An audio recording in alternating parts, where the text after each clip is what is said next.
Welcome to Wealth Matters Podcast. How are you, Ben, today? I'm good, Alpesh. Thanks for having me on. Of course. And Happy New Year. Happy New Year to you too, sir. Thank you. All Hey, right. Ben, would you mind telling my listeners what do you do? Ben Suttles, we own a company called Disrupt Equity. We're based out of Houston, Texas, and we buy and sell multifamily real estate. So currently have about 1,500 units in our portfolio. We've bought and sold, about 1,800. So we've sold some stuff over the last couple of years.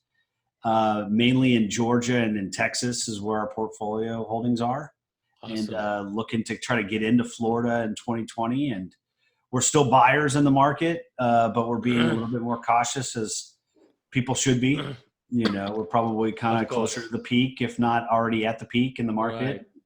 But we're opportunistic as well. So, if there's a deal that comes along, we're still buying. And we're also expanding into the management side of the business. We started Disrupt Management, and Oh, nice. we're taking our own portfolio in house and working out all the kinks on that. And Right. we'll be doing that over the first quarter, and then probably spinning up some kind of auxiliary businesses that kind of go along with kind of vertically integrating our firm. From Disrupt Construction to Disrupt Marketing and a couple other That's things. awesome. Happy Yeah, for so you, Ben. we're excited to kind of expand on that. But our core business is buying and selling apartment complexes. Perfect. Yeah. So, how did you start in real estate? So, a lot of this is probably a similar story that maybe some folks that you've heard. I read a book called Rich Dad Poor Dad, right? Robert Um, Kiyosaki. My story too. It's like, So it's I always tell people it lacks substance, right? But it makes Mhm. up for an inspiration. Yeah. So you're not going to learn how to do flipping houses or buying apartment Right. complexes, any of that stuff in that book, right? But what it is it's a mindset shift of a book, right? It Yep. helps kind of create those moments where there's a light bulb moment, and that's kind of what happened with me. So back in 2012, my wife was pregnant with my daughter, and obviously, as anybody that has kids knows, there's a lot of time on your hands in that 9 months. And I was doing a lot of reading, and I was in IT sales and business development at the Oh, time, okay. and I was kind of looking to get into real estate. Didn't know anything about multifamily, but I knew that real estate was something that I wanted to have, at least from a passive income standpoint. Right. And so you're just kind of looking up online, right? And obviously that was a highly rated book even back then. And so I read that, and boom, and like I said, it was that light bulb moment that I needed to really kind of jumpstart, my dive into real estate. And like everybody else, you kind of you put one foot Right. in, kind of test it out. So I was Yep. doing some single family stuff, right? You had some Right. rentals, we did some flips, I did some wholesaling, which was a total grind. And they kind of found out that really wasn't what I was looking for. It kind of felt more like a job, and that was what I was not trying to do, was create myself another job. Right. Because I worked 60 hours a week already. I wasn't trying to work another 20 doing real estate. So, so I was looking for something else, right? And Right. it was very kind of serendipitous. I was just networking one time, and came across a gentleman that's in the space, and really just kind of got me motivated to go into multifamily.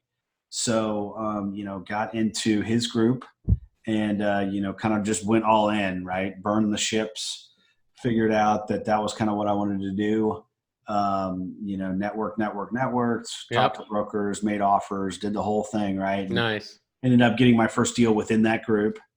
And then, from there, I kind of said, okay, I've kind of graduated. I, kind of figured out the dynamics, put the team together, all that stuff. I kind of went out on my own, right? And that was back in 2015. And, I was doing kind of my own thing in the multifamily space there for about a year and a half. And then I met a gentleman here in Houston named Ferris Musa. And, he was kind of similar background, came from Microsoft, and, he was trying to get into multifamily. He was already doing some single family stuff. And, I was coming off of another partnership, and it was just really, really good timing. And we decided to create Disrupt Equity, which, obviously, like I had mentioned at the intro, is just we buy and sell apartment complexes. So, and we've been buying stuff up under that brand for the last 2.5 years. That's awesome. So, yeah, excited to continue to, learn in the space, give back, add value. That's what it's all about. And, and then maybe potentially pivot into another asset class in the future, just depending on opportunities. Right. So Yeah. pretty much you jump into full-time real estate in 2015. No. It took a Oh, little bit even longer than before that, that. right? Okay. At some point there's always that shift, right? Right, right, You have to say, okay, hey, I'm going to do it or I'm not, right? right. So, and usually what's the lead up to that? It usually is based on your income, right?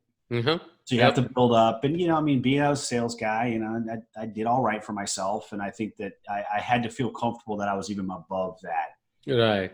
Just because you just never really know. There's a lot of unknowns when you step away from a corporate gig to doing your own, Yep.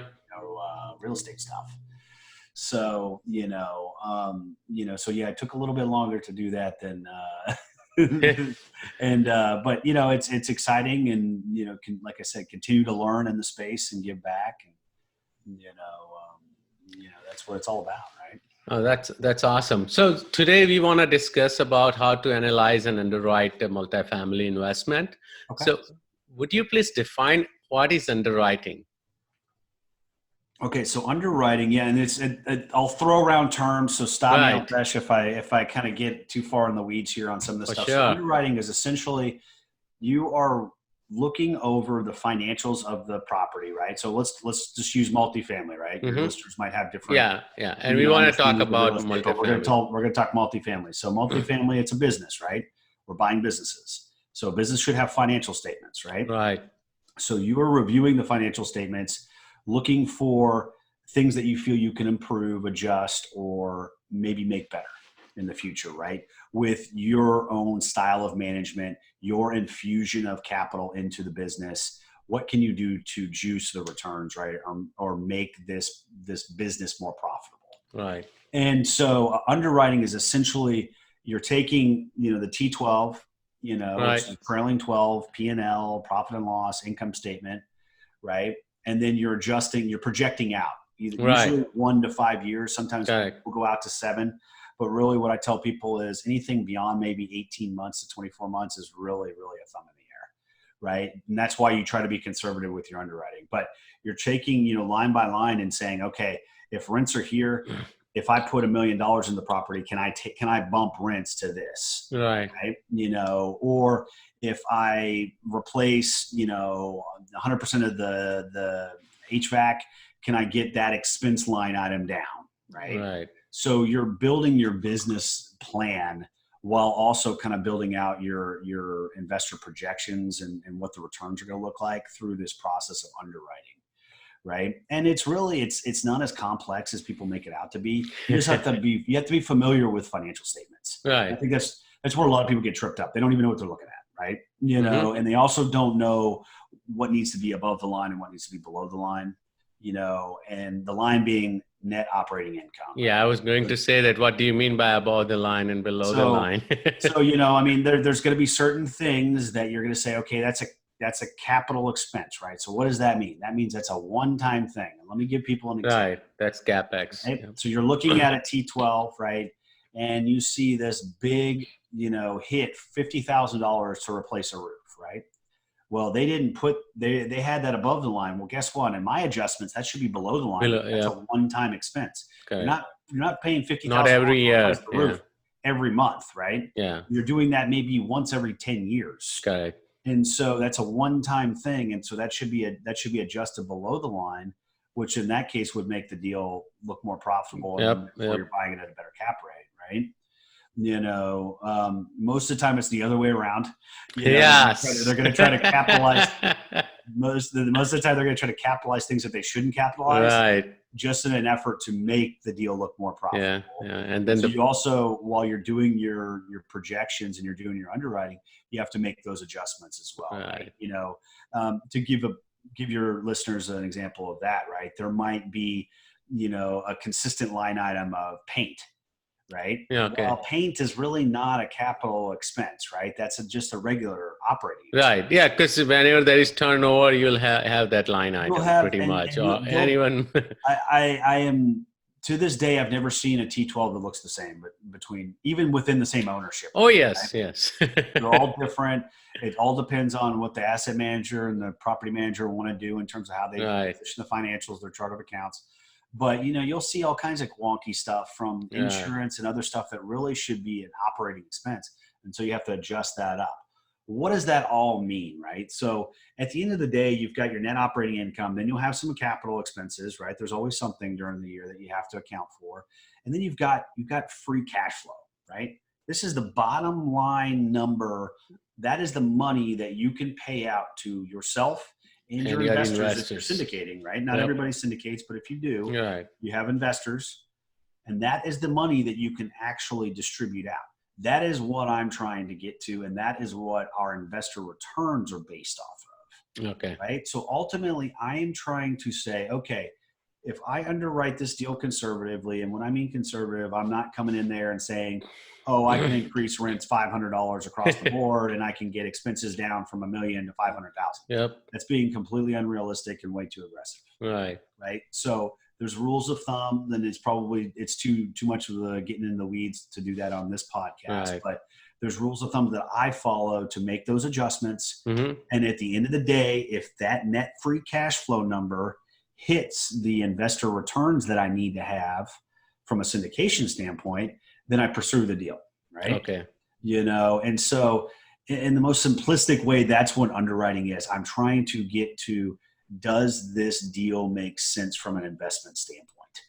And will it continue to make sense? Yep. Right. And so that's really in essence what underwriting is.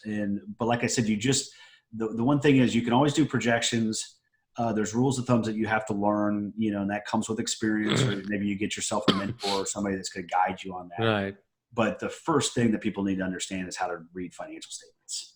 Yep. And if you don't know how to do that, you're never going to even be able to start because you're not going to know what you're looking at. So, so that's underwriting in probably a very simplistic way, but no, that was great. So can you take us through the analysis process after you receive a property via broker or other means? What do you do when you receive it? And then once you, let's say, are throwing an LOI, is that when you start thorough underwriting or there's a whole process that we've built, our team has built out, because it's not just me and Ferris, right? I've got an underwriter, I've got an asset manager, I've got a whole team of people that kind of help us with this process. There's checks and balances along the way, but just a high level, what we look at is, okay, say it's a broker deal, brokers provides the financials, right? They're usually going to provide some kind of an operating memorandum or an OM, right? Which will have, it's mostly just think of it as like a deck, right? Yeah. Trying to highlight the most awesome things of the property. Yep, and fluffed up pro forma numbers. They're going to fluff up pro forma numbers. They're going to take all the best pictures. It's exactly. You take it with a grain of salt, right? But that's a lot of salt. That's a lot of salt in some of these, right? But you usually, I'll take a look at it, after the fact, right? So bottom line, the reason I say that, it's usually what's going to come along with the financial package, right? So we get the financials, right? Usually it has to fit in a box, right? Because I don't want to go down a rabbit hole on every deal that I get from a broker. We are looking at deals that are 100 plus units and above, right? Okay. They have to be in Texas and in Georgia. Okay. Even within those markets, they have to be in specific submarkets. Yeah, of course. Like I'm not going to go buy a deal in some West Texas town that only has 5,000 people in it. It just doesn't make a lot of sense, right? But it has to be a big metro like it has to be Dallas, Houston, San Antonio, Austin. Yep. And then there's about 3 or 4 secondary and tertiary markets too that we like for certain reasons. Okay. And so as long as it's 100 units above, it's 1970s or newer. Okay. And it's in these markets, I will look at it. Right. And so along with the financial statements, you'll get the OM. You'll also ask the broker, because they usually don't willingly just give you the number. Nope.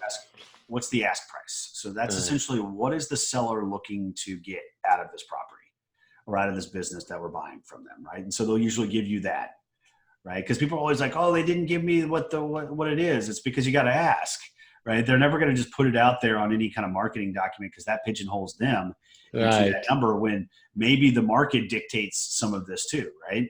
Right. And very rarely, I'd say maybe less than 5% of the time, I'll have somebody just say, "Oh, just give me an offer." We don't really have any guidance on pricing, so Right. just got to ask. So now you've got financial statements, now you've got a price, right? And you got an OM, which will give you some information on the property Uh-huh. and the area, right? So you're going to start plugging in those numbers into your underwriting sheet, right? Okay. We've built out a spreadsheet that helps us kind of go through that Yeah. Yeah. process. Everyone has an underwriting template or something. There's plenty of them out there. Yep. Yeah. Look those up. You'll probably find a couple of them, Yep. right? And so we plug all the data in, and we do a first kind of sniff test, right? If we just plug in the T12, we do some basic adjustments on the rents and normalize expenses. I think we're taking maybe 15, 20 minutes per deal at this point. Okay. And So more like back of the napkin analysis. Back of the napkin. Just looking Absolutely. at it, high level. That's a true statement right there. We're looking at it. Okay, does it pass that? If it does, boom, we're digging in, right? Okay. So now we're taking a line by line look at the T12 and the expenses and seeing what's realistic that we can run the property for. Then we're pulling reports and we're doing a market survey as to what are the comps doing in terms of rents, right? So you can pull some reports. I don't necessarily 100% trust all the reports. So I have our underwriter actually call the comps in the area, right? So that's usually just like from single family, you've got comps. Right. It's a very loose term, but essentially what it is your true competitors in that specific submarket. It's usually going to be within a half mile to a mile of the property. You're going to call everything that's kind of within the same vintage, same size, and just see what they're doing in terms of rents, right? If everybody is charging 900 and you're at 800, guess what? Yes. Right. You might have an opportunity to increase rents $100, right? Now that's not 100% statement right there. That's a maybe, because I'm going to tell people why. That might be the reason that they are charging $900 and you're only at $800 is because they all have washer and dryers and you don't have. Maybe the property is newer. They have a pool. They've got a pool, more amenities. Their amenities. So once again, it's just another data point. And everybody you have to have at least 10 or 20 data points to determine, okay, does all this look like it's moving in the right direction, right? And that's just one. But that helps you at least get real world data versus the reports that sometimes come out from people. So then I'm plugging that in, right? If after that market survey and after that line by line kind of deep dive on the financials, if it passes that test, guess what? Now I'm going to start going back. So I'm going to start going to third parties, right? And start verifying some of my numbers. Now I'm going to go back to our mortgage broker that we use and say, okay, what kind of debt can I get on this, right? I'm going to go back to our insurance company and I'm going to find out what kind of insurance can I get on this? I'm going to go back to our tax advisors and find out what the property taxes are going to be. Okay. So all of these things are going to help me solidify those numbers in my underwriting projections, right? Right. And then on top of that, we look at our property management, who has a lot of experience in these markets, and is our projections realistic? Correct. Right. So that's kind of the final. Yeah, because they will have a lot more comps to look at, right? Sometimes it's funny. Like some of these folks, they've been in the business 20 or 30 years. They might have even managed the dang thing. They manage the deal down the street. They know the market so well that they can say, oh yeah, that deal, and that had all kinds of plumbing issues and blah, blah, blah. So, but bottom line, if all of that jives and that all moves in the right direction, and that at the end of the day, there's the returns that I need at the end of the day for my investors are still there, guess what? Now I'm doing a property tour. Okay. Right? Because I'm not going to waste my time, because some of the times these deals are not in Houston where we're based out of, right? They might be in Georgia. I got to hop on a flight to go over to Georgia. I'm not doing that unless the numbers work. Right. Yeah, exactly. That's what I do. So because otherwise you're just flying all around the country all the time. You're burning money. Yep. So if I go out to the property tour, once again, I'll do my property tour, I'll shop comps, and I'll look at the area. And once again, if I get back to the office and all of that is still heading in the right direction, I still like what I see, the numbers still work, I'm making an offer. and I always make an offer based on what our returns need to be, not what the broker is telling me the price needs to be. Right. Because a lot of people get caught up with, oh, well, the broker told me it was 20 million, And this is but the numbers only work at 19. Who cares what the broker said? right. He's trying to get the best price that he can for his client because his commission is based on the higher price. Of course. Right? I mean, he's representing the seller. Yeah, it's once again, yes, you can have a good rapport with these brokers, but guess what? Their fiduciary commitment is to the seller. Yep. And they're trying to get the best price because that affects their commission. Yep. And so I always say if it's within 80 to 85, depends on the market. It might even be 90, right? Depends on how competitive it is. If you're within that range of what the ask price is, submit an offer, because you'd be surprised. There's been deals where we were $1 million off and I was just like, no way in heck we're going to get this deal. And guess what? We got into best and final. Right? So sometimes you're just going to be, you're going to be pleasantly surprised. Most of the time you're going to get bid out, and that's fine. Right. But let people go and overpay for something. Because guess what? In 2 or 3 years, when the economy slows down, I'll be right there to buy up the property. The same property would be back in the market. So stick to your guns and only offer what you feel comfortable is the property is worth. And it's a numbers game. Like I'm doing this 30, 40 times a month. Wow. Right, to find 1 or 2 deals that make sense. Right. So it is a numbers game, and you have to be persistent and consistent with it. And if you will be successful in this business. That's awesome. Yeah. Thank you for explaining the process, Ben. So let's take a quick break, and after the break, we'll discuss about how underwriting helped you during some of the due diligence process. Let's do it. Welcome back to Wealth Matters Podcast. I'm talking to Ben Settles, and we are discussing about underwriting process for a multifamily investment. Hey, Ben, thank you so much for sharing the entire process with us.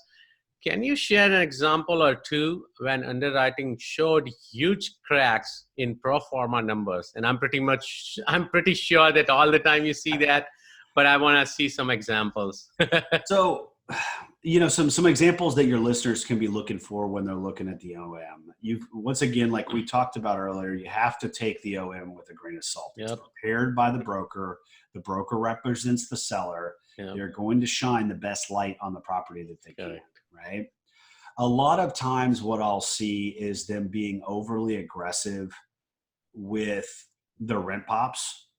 They're being under aggressive on, let me back up. So they're being overly aggressive on the rent pops, right? And they are not showing, a pop in expenses. In fact, most of the time they're showing a reduction. Now they've gotten smart about this though, right? So what they'll do is they'll increase taxes because everybody knows taxes are going up, which is a gotcha for your listeners. Oh, it's a big one. In Texas especially, I have realized that. I've seen people just annihilated on taxes, and you have to be really smart. Other markets like Georgia are a little bit easier to calculate. Right. This is tough. They'll goose that up, right? Because they know taxes are going up, but then they will not goose up other stuff that needs to be goosed up, right?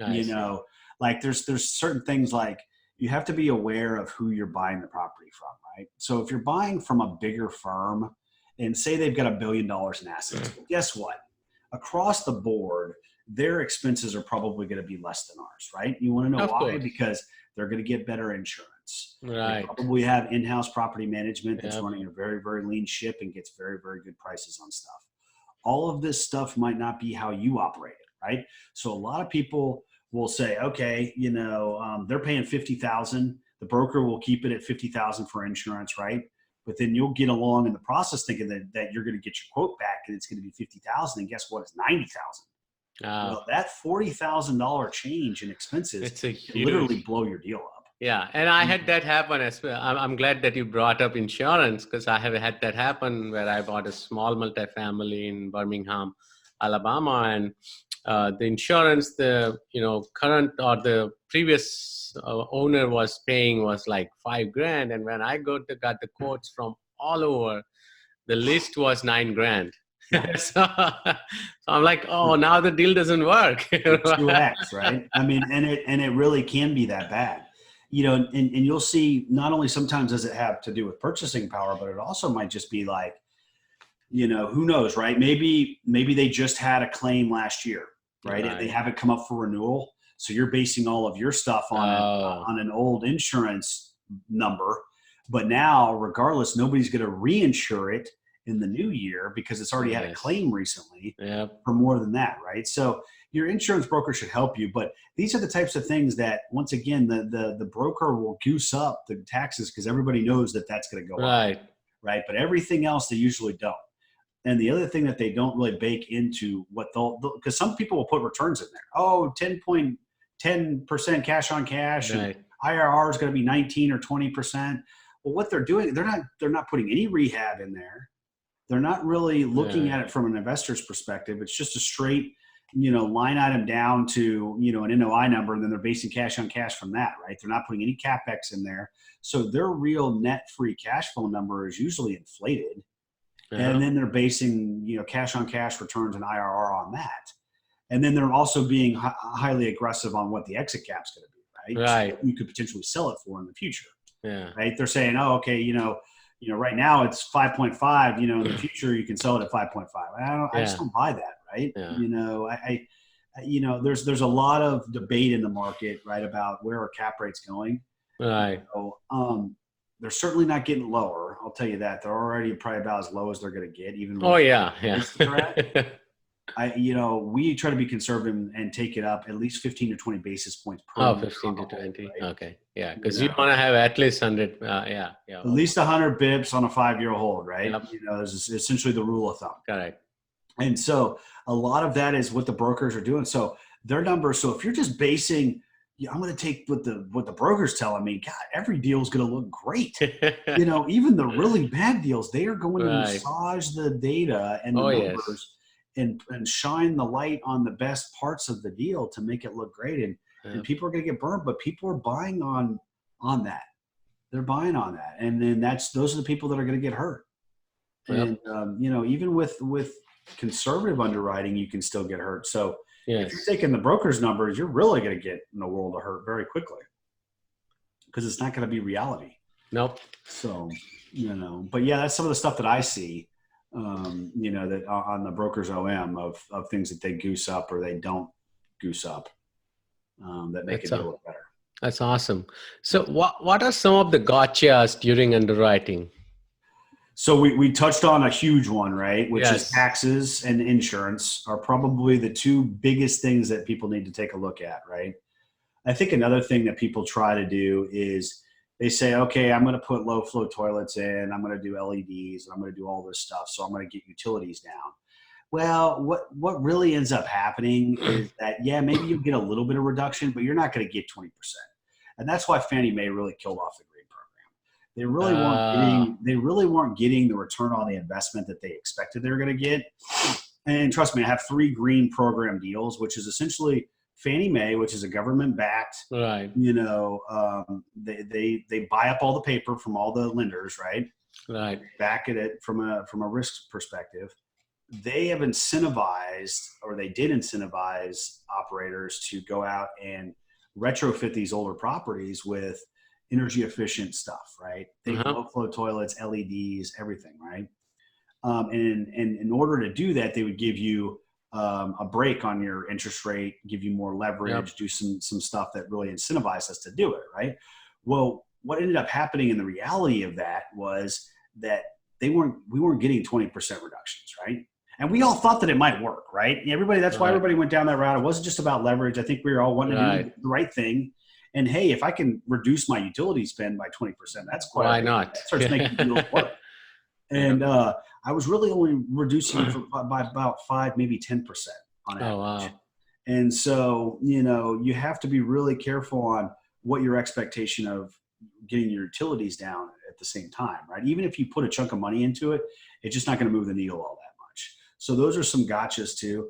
I think the other thing too that a lot of people need to understand is that there's a level of turnover at the properties that we work in right now. I didn't tell your listeners this, but I do workforce housing, which doesn't mean necessarily Section 8, doesn't mean tax credit.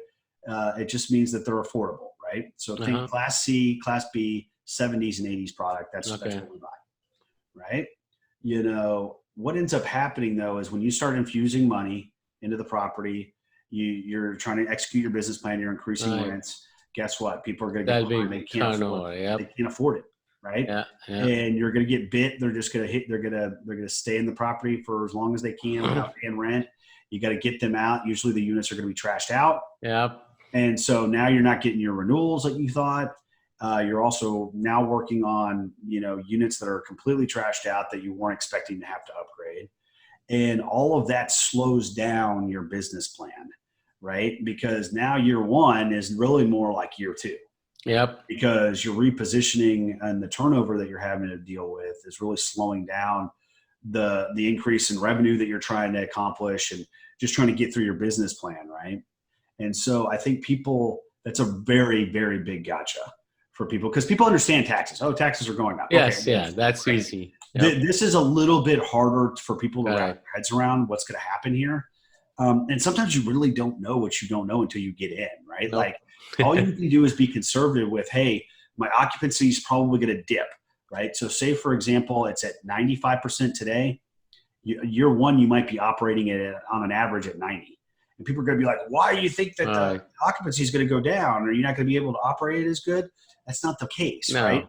People, you're going to have to get out the old tenant base and bring in the new tenant base that's going to pay the new rents and see the benefit of living at the property. Exactly. And that sometimes takes time. Oh, yes. So that's probably more like an 18 to 24 month process. So usually people are a little bit more too aggressive on year one and probably not as aggressive on year two. Right. I see. You know, and so that's another gotcha that I've had to kind of work through and learn over the years as to what works on paper doesn't necessarily equate to what works in reality. Right. and the only way that we can mesh those two together is to be conservative as you can on your numbers. And because guess what? If they still work and things in reality end up working a little bit better, then that's just gravy. Why not? Yeah, that's awesome. You know, under promise, over deliver is our motto. Awesome. Yep. So this was really great. Anything else we need to discuss about underwriting, or I forgot to ask? You know, it's a repetitive thing, but it's just like anything else, like riding a bike, tying a shoe. You just got to practice. Right. You know, and especially if you don't feel comfortable with the spreadsheet, get out there and take some classes, learn a spreadsheet, learn financial statements, and then just start doing it. Right? There's a lot of brokers out there that will post financials out on their website. You can pull them down. Some stuff's even on LoopNet. You can pull it down. You can use that to practice. Yep. Right? Even if you don't have any intention of offering on the property, you're just practicing. And I always tell people, you need to know this even as a passive investor in a deal. You know, even as, you know, maybe a passive partner in a deal, maybe the other guy's doing all the work. You need to make sure that you understand that it's a good deal. That's a great point, Ben. Everybody needs to know how to underwrite.